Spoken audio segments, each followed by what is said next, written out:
My colleagues on the left keep telling me about how Donald Trump is a fascist and how they think he's the next Mussolini.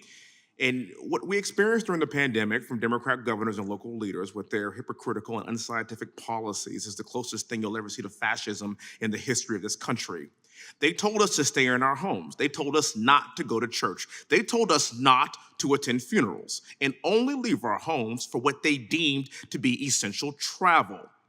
And when we rightly questioned the efficacy of their decrees, they told us to trust the science.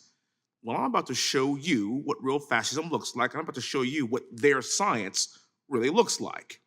During the pandemic, something struck me. People weren't allowed to use jogging or biking trails, even in my hometown of Houston, Texas. And speaking of Houston, our Democrat mayor ordered around 500 basketball nets removed from public courts because, God forbid, anyone have any fun outside to get essential vitamins and fresh air. Skate parks were filled with sand in California, so people couldn't play outside and again get fresh air. In Malibu, paddleboarders were arrested for the crime of paddleboarding alone in the middle of the ocean. However, one group of people were exempt from lockdowns, from mandates, and apparently from the virus itself. Now, I'm of the opinion that this group of people should have their blood tested because who knows? Maybe they had the cure before we had the vaccine. And I think you know what group I'm talking about. That's right, I am talking about the righteous George Floyd protesters. According to one political article, these protesters risked their health and their life for, quote, the health of our nation. And do you remember those same health professionals telling us to stay home or else you're gonna kill grandma? 1,000 of those same health professionals signed a letter saying, don't shut down protests using coronavirus concerns as an excuse. Interesting, as an excuse. People lost their jobs and their livelihood in this country because they chose not to take the vaccine. People weren't allowed into restaurants because they didn't show their vaccine papers. Their vaccine card. Our schools were shut down and our children were sent home. The result? Youth suicide rates increased dramatically, and children lost years of education that they'll never get back.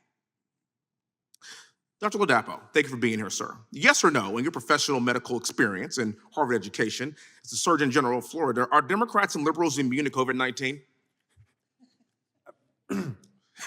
No, sir, to the best of my knowledge. A follow-up question to that. You set Florida's response to COVID-19, and how would you explain bodies not piling up in Los Angeles after the George Floyd protests? For one, there was very, very, very little transmission outdoors. That was a major part. Most of the protesters, from what I saw, were young people that probably also contributed, but there was almost no transmission outdoors. And it broke my heart when they pulled the basketball hoops in the playgrounds that I was taking my kids to in Los Angeles. I mean, I could have, I'll stop it there, but broke my heart. Thank you for your response. Much like the vast majority of liberal policies, this rule's for thee and not for me. And apparently that also applies to COVID lockdowns and mandates. It was okay to make exceptions for when the left believes was a righteous cause. The left said it was safe for 100,000 people to protest. 100,000 people in the middle of a pandemic. They were giving you grief for letting people sit on the beach or paddleboard in the middle of the ocean. Why? Because in the case of the George Floyd protest, it was a righteous cause in their opinion.